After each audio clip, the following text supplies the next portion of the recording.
ओम शांति। आज बाबा के 24-10-20 के महावाक्य हैं, जिसमें सबसे पहले हम मुरली का सारांश सुनेंगे।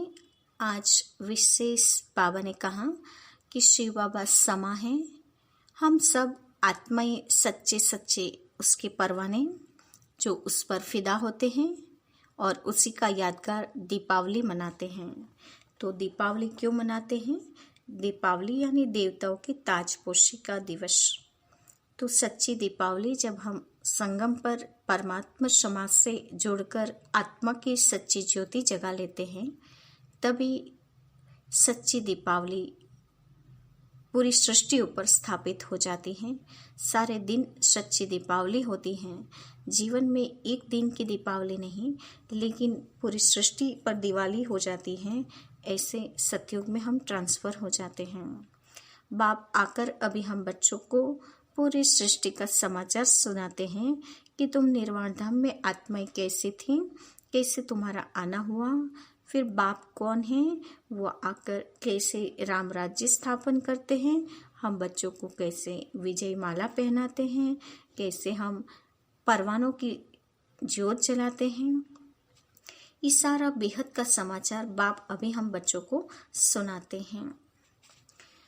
बाबा ने दशहरा का भी महत्व बताया कि दशहरे पर रावण को जलाते हैं, वो उनका हद का जलाना है। सच्चे रावण को तो बाबा ने कहा तुम अंदर से मारते हो तो सच्चा राम राज्य स्थापित हो जाता है। साथ ही बाबा ने आज बताया कि तुम सारे आशिक हो एक माशूक के। तो बाबा ने कहा यहाँ माशूक पर फिदा होकर जलने की बात नहीं है, लेकिन आशिक माशूक को याद करते हैं, उस एक की याद में खो जाते हैं। तो बाबा ने कहा एक माशूक की पूरी बलिहारी है, जिसके ऊपर सारे आशिक फिदा हो जाते हैं।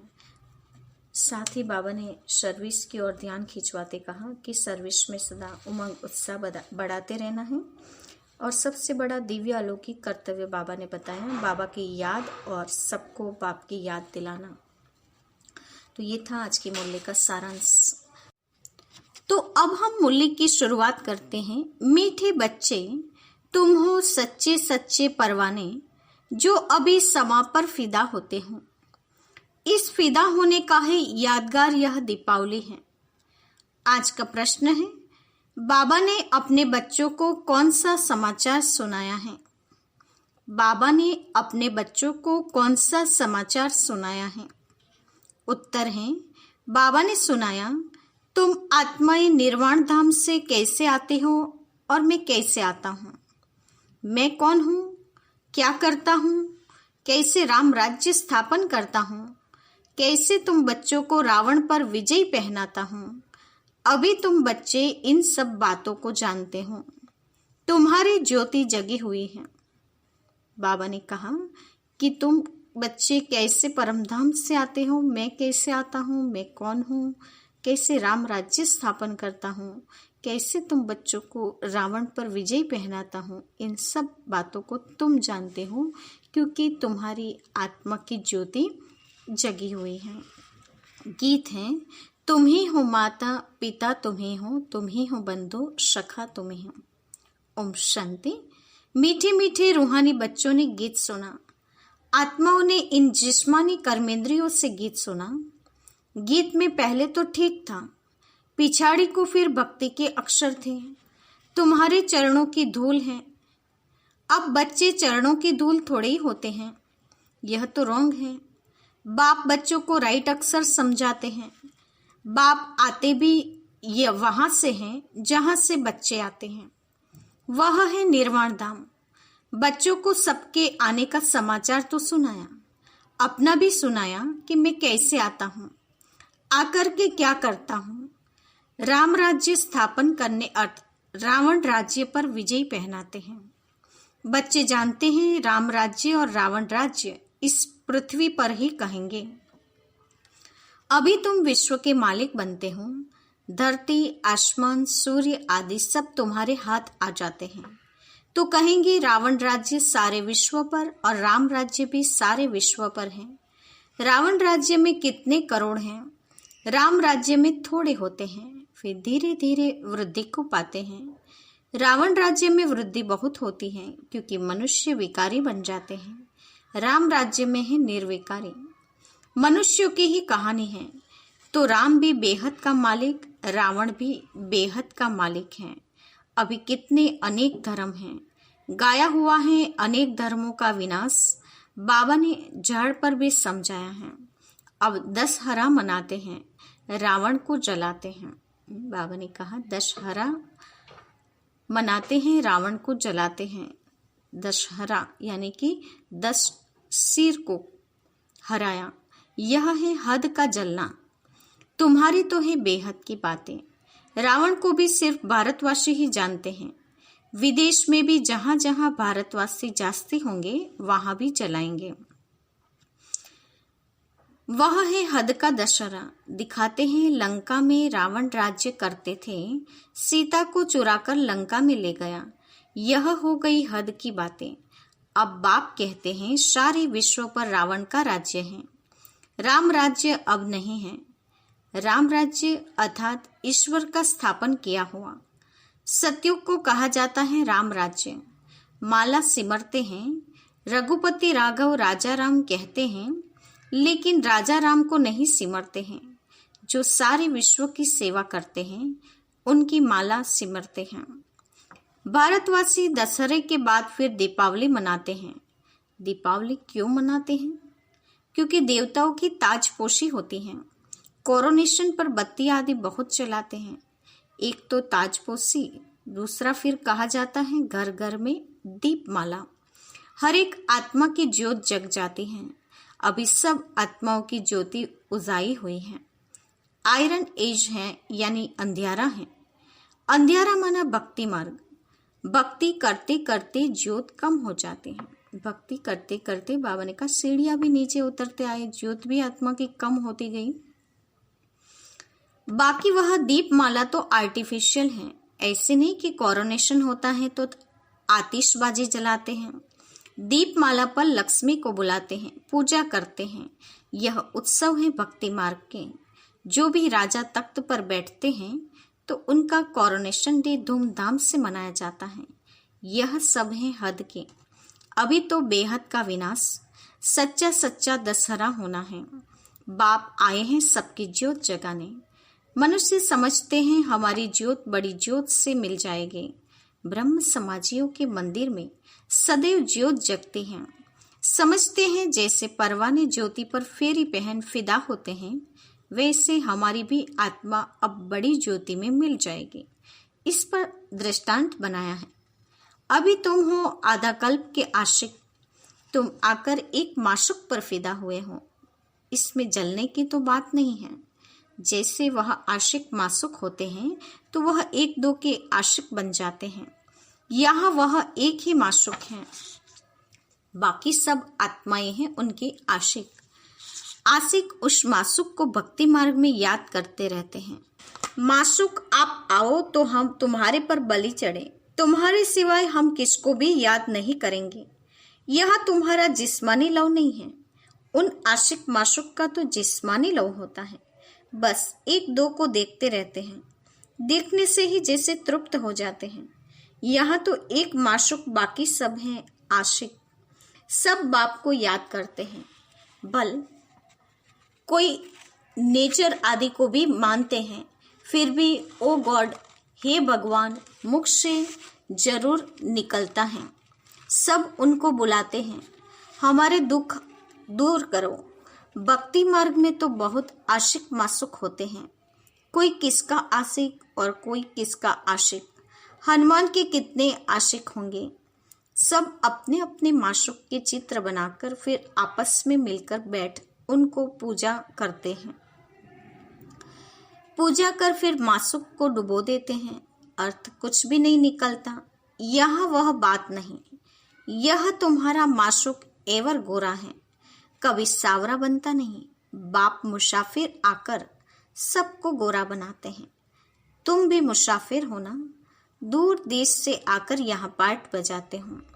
तुम्हारे में भी नंबरवार पुरुषार्थ अनुसार समझते हैं। अभी तुम त्रिकालदर्शी बन गए हो। रचता और रचना के आदि मध्य अंत को जानते हो तो तुम हो गए त्रिकालदर्शी ब्रह्मा कुमार कुमारियां। जैसे जगत गुरु आदि का भी टाइटल मिलता है ना, तुमको यह टाइटल मिलता है। तुमको सबसे अच्छा टाइटल मिलता है स्वदर्शन चक्रधारी। तुम ब्राह्मण ही स्वदर्शन चक्रधारी हो, यह शिव बाबा भी। किसी ने कहा शिव बाबा भी हैं। हाँ, क्योंकि स्वदर्शन चक्रधारी आत्मा होती है, ना कि शरीर के साथ। बाप भी इसमें आकर समझाते हैं। शिव बाबा स्वदर्शन चक्रधारी ना हो तो तुमको कैसे बनाएं? बाबा कहते हैं शिव बाबा में ये नॉलेज है स्वदर्शन चक्र का, तभी तो तुम बच्चों को भी समझाए। इसलिए जरूर शिव बाबा को भी स्वदर्शन चक्रधारी कहा जाए। वह सबसे सुप्रीम ऊंचते ऊंच आत्मा है, देह को थोड़ी कहा जाता। वह सुप्रीम बाप ही आकर तुमको सुप्रीम बनाते हैं। स्वदर्शन चक्रधारी आत्माओं के सिवाय कोई बन न सके। कौन सी आत्माएं? जो ब्राह्मण धर्म में है। जब शूद्र धर्म में थे तो नहीं जानते थे, अब बाप द्वारा तुमने जाना है। कितनी अच्छी अच्छी बातें हैं, तुम ही सुनते हो और खुश होते हो। बाहर वाले यह सुने तो आश्चर्य खाए, ओहो यह तो बहुत उच्च ज्ञान है। अच्छा, तुम भी ऐसा स्वदर्शन चक्रधारी बनो, फिर चक्रवर्ती राजा विश्व का मालिक बन जाएंगे। यहाँ से बाहर गए खलास। माया इतनी बहादुर है, यहाँ की यहाँ रही। जैसे गर्भ में बच्चा अंजाम यानी वायदा कर निकलता है, फिर भी वहाँ की वहाँ रह जाती हैं। तुम प्रदर्शनी आदि में समझाते हो, बहुत अच्छा करते हो, नॉलेज बहुत अच्छी है। मैं ऐसा पुरुषार्थ करूँगा, यह करूँगा, आदि आदि। बस बाहर निकला, वहाँ की वहाँ रही। परंतु फिर भी कुछ न कुछ असर तो जरूर रहता है। ऐसे नहीं कि वह फिर आएंगे नहीं। झाड़ की वृद्धि होती जाएगी। झाड़ वृद्धि को पाएगा तो फिर सबको खींचेंगे। अभी तो यह है रव रव नरक। गरुड़ पुराण में भी ऐसी ऐसी रोचक बातें लिखी हैं जो मनुष्य को सुनाते हैं ताकि कुछ डर रहे। उनसे ही फिर निकला है कि मनुष्य सर्प बिच्छू आदि बनते हैं। बाबा ने कहा गरुड़ पुराण से ही ये सारी बातें निकली हैं कि मनुष्य योनि से हमें सर्प बिच्छू आदि अन्य योनि में जाना पड़ता है। बाप कहते हैं मैं तुमको विषय वैतरणी नदी से निकाल क्षीर सागर में भेज देता हूँ। असुल तुम शांतिधाम के निवासी थे, फिर सुखधाम में पार्ट बजाने आए। अभी फिर हम जाते हैं शांतिधाम और सुखधाम। यह धाम तो याद करेंगे ना। गाते भी हैं तुम मात पिता हम बालक तेरे, तुम्हारी कृपा से सुख धनेरे। तो सुख धनेरे होते ही हैं सतयुग में। अभी तो संगम है, यहाँ पिछाड़ी में त्राही त्राही करेंगे क्योंकि अति दुख होता है। फिर वह सुख सतयुग में अति सुख होगा। अति सुख और अति दुख का यह खेल बना हुआ है। विष्णु अवतार भी दिखाते हैं। लक्ष्मी नारायण का जोड़ा जैसे ऊपर से आते हैं। अब ऊपर से शरीरधारी कोई आते थोड़ी हैं, ऊपर से आती तो हर एक आत्मा है। परंतु ईश्वर का अवतरण बहुत विचित्र है। वही आकर भारत को स्वर्ग बनाते हैं। उनका त्योहार शिव जयंती मनाते हैं। अगर मालूम होता कि परमपिता परमात्मा शिव ही मुक्ति जीवन मुक्ति का वर्षा देते हैं, फिर तो सारे विश्व में गॉडफादर का त्योहार मनाते। बाबा ने कहा यदि पता होता कि शिव ही सब कुछ करने वाला है, मुक्ति जीवन मुक्ति का दाता या वर्षा देने वाला है, तो बाबा ने कहा पूरे विश्व में केवल एक गॉडफादर तक ही त्योहार मनाते। बेहद के बाप का यादगार मनाए तब जब समझे कि शिव बाबा ही लिबरेटर गाइड हैं। उनका जन्म ही भारत में होता है। शिव जयंती भी भारत में मनाते हैं, परंतु पूरी पहचान नहीं तो हॉलीडे भी नहीं करते हैं। जो बाप सर्व की सद्गति करने वाला, उनकी जन्मभूमि जहाँ अलौकिक कर्तव्य आकर करते हैं, उनका जन्मदिन और तीर्थ यात्रा तो बहुत मनानी चाहिए। तुम्हारा यादगार मंदिर भी यहाँ ही है, परंतु किसको पता नहीं है कि शिव बाबा ही आकर लिबरेटर या गाइड बनता है। कहते सब हैं कि सब दुखों से छुड़ाकर सुखधाम में ले चलो, परंतु समझते नहीं। भारत बहुत ऊंचते ऊंच खंड है। भारत की महिमा अपरम अपार गाई हुई है। वहाँ ही शिव बाबा का जन्म होता है। उनको कोई मनाते नहीं, स्टैंप नहीं बनाते हैं, औरों की तो बहुत बनाते रहते हैं। अब कैसे समझाया जाए जो इनके महत्व का सबको पता पड़े। विलायत में भी सन्यासी आदि जाकर भारत का प्राचीन योग सिखलाते हैं। जब तुम यह राजयोग बताएंगे तो तुम्हारा बहुत नाम होगा। बोलो, राजयोग किसने सिखाया था? यह किसको पता नहीं है। कृष्ण ने भी हठ योग तो सिखाया नहीं। यह हठ योग है सन्यासियों का। जो बहुत अच्छे पढ़े लिखे हैं, जो अपने को फिलोसोफर कहलाते हैं, वह इन बातों को समझ और सुधर जाएं। कहें हमने शास्त्र पढ़े हैं, परंतु अब जो बाप सुनाते हैं वह राइट हैं, बाकी सब रॉन्ग हैं। तो यह भी समझें कि बरोबर बड़े से बड़ा तीर्थ स्थान यह है जहाँ बाप आते हैं। मधुबन सबसे बड़ा तीर्थ स्थान दुनिया का है जहाँ भगवान अवतरित होते हैं। तुम बच्चे जानते हो, इसको कहा जाता है धर्म भूमि। बाबा कहते हैं उसको कहा जाता है ही धर्म भूमि। यहाँ जितने धर्मात्मा रहते हैं उतने और कहाँ नहीं रहते हैं। तुम कितना दान पुण्य करते हो। बाबा ने कहा मधुबन में कितने सारे धर्मात्मा रहते हैं जिनको दान पुण्य करते हो। बाप जो जानकर तन मन धन सब इन सेवा में लगा देते हो, बाप ही सबको लिबरेट करते हैं, सबको दुखों से छुड़ाते हैं और धर्म स्थापक कोई दुख में नहीं छुड़ाते हैं। वह तो आते ही हैं उनके पिछाड़ी नंबरवार सब पार्ट बजाने आते हैं। पार्ट बजाते बजाते तमो प्रधान बन जाते हैं, फिर बाप आकर सतो प्रधान बनाते हैं। तो यह भारत का कितना बड़ा तीर्थ है। भारत सबसे नंबर 1 उच्च भूमि है। बाप कहते हैं मेरी यह जन्म भूमि है, मैं आकर सबकी सदगति करता हूँ, भारत को हेवन बना देता हूँ। तुम बच्चे जानते हो बाप स्वर्ग का मालिक बनाने आए हैं। ऐसे बाप को बहुत प्यार से याद करो, तुमको देख और भी ऐसे कर्म करेंगे। इसको ही कहा जाता है अलौकिक दिव्य कर्म। ऐसे मत समझो कोई नहीं जानेंगे, ऐसे निकलेंगे जो तुम्हारे यह चित्र भी ले जाएंगे। अच्छे अच्छे चित्र बने तो स्टीमर भरा कर ले जाएंगे। स्टीमर जहाँ जहाँ खड़ा रहता है वहाँ यह चित्र लगा देंगे। तुम्हारी बहुत सर्विस होनी है। बहुत उदारचित हुंडी भरने वाले सावल शाह भी निकलेंगे जो ऐसे काम करने लग पड़ते हैं ताकि सबको मालूम पड़े कि यह कौन है जो इस पुरानी दुनिया को बदल और नई दुनिया स्थापन करते हैं। तुम्हारी भी पहले बहुत तुच्छ बुद्धि थी, अभी तुम कितने स्वच्छ बुद्धि बने हो। जानते हो हम इस ज्ञान और योग बल से विश्व को हेवन बनाते हैं, बाकी सब मुक्तिधाम में चले जाएंगे। तुम्हें भी अथॉरिटी बनना है। बेहद के बाप के बच्चे हो ना, शक्ति मिलती है याद से। बाप को वर्ल्ड ऑलमाइटी अथॉरिटी कहा जाता है।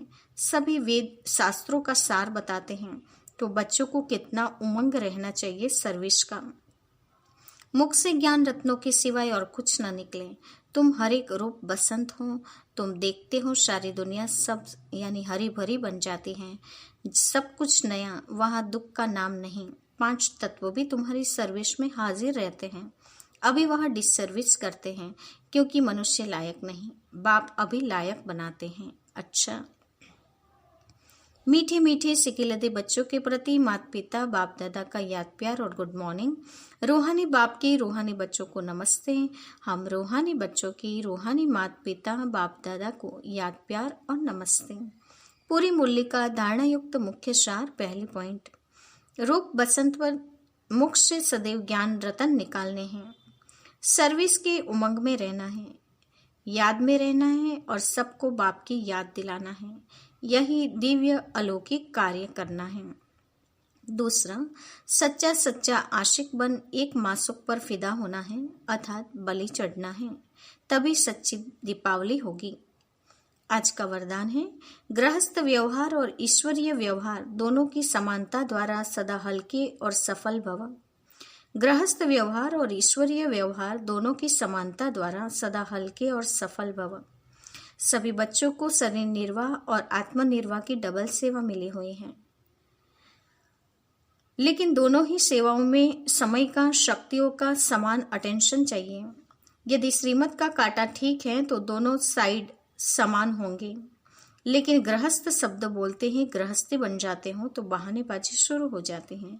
इसलिए गृहस्थी नहीं लेकिन दृष्टि है। इस मोती से गृहस्थ व्यवहार और ईश्वरीय व्यवहार दोनों में समानता रखो तो सदा हल्के और सफल रहेंगे। तो गृहस्थ शब्द बोलना है और दृष्टि शब्द याद रखना है और सदा हल्के रहना है और सदा सफलता को प्राप्त करना है। आज का स्लोगन है, फर्स्ट डिवीजन में आने के लिए कर्मेंद्रिय जीत माया जीत बनो। बाबा ने कहा माया जीत और कर्मेंद्रिय जीत बनने के लिए पुरुषार्थ करना है फर्स्ट डिवीजन में आने का। आज के मुख्य पॉइंट्स हैं।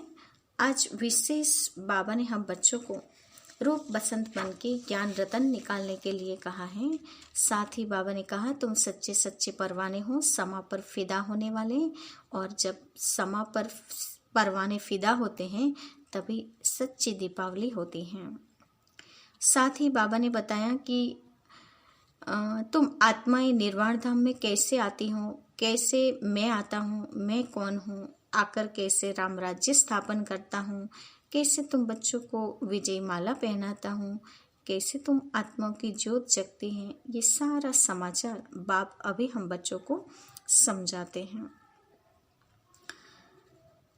साथ ही बाबा ने कहा कि दीपावली क्यों मनाते हैं, तो वो देवताओं की ताजपोशी कोरोनेशन डे होता है। तो सच्ची दीपावली घर घर में आत्मा के दीप जग जाने से हो जाएगी। आज बाबा के साथ संबंध है आशिक और मासूक का। बाबा ने कहा वो तो जिस्मानी लव होता है, लेकिन यहाँ तो एक मासूक है और हम सब आत्मा रूपी आशिक उस परमात्मा को याद करते हैं। साथ ही बाबा ने कहा कि बाप को बड़े प्यार से याद करना है, मजबूरी से याद नहीं करना है, प्यार से याद करना है। और बाबा ने कहा कि सर्विस में सदा उमंग उत्साह बना रहना चाहिए, याद में रहना और सबको बाप की याद दिलाना, ये सबसे बड़ा अलौकिक कर्तव्य है जो कर्तव्य हम बच्चों को करना है। सिर्फ बाबा ने कहा कि टाइटल आज दिया स्वदर्शन चक्रधारी का, इसीलिए स्वदर्शन चक्रधारी बन के फिर चक्रवर्ती राजा बनना है, विश्व का मालिक बनना है। तो इसमें बाबा ने कहा माया भी बीच में आ जाती है, तो माया पर हमें जीत प्राप्त करनी है और उसमें बहादुरी दिखानी है। साथ ही बाबा ने कहा बाप सबसे बड़ा मुसाफिर हैं जो हम बच्चों को गोरा बनाने के लिए आए हैं। तो दूर देश से ये मुसाफिर आए हैं, हम माशूकों को एक माशूक हम आशिकों को गोरा बनाने, और बाप अभी विषि वेतरणी नदी से निकाल क्षीर सागर में ले जाते हैं। तो इस बात का हम बच्चों को नशा भी होना चाहिए कि लिबरेटर गाइड आया हुआ है दुखों से छुड़ाकर सुखधाम में ले जाने के लिए, जिसके लिए हमें ये प्राचीन योग राजयोग की शिक्षा बाप से जरूर लेनी है। अच्छा, ओम शांति।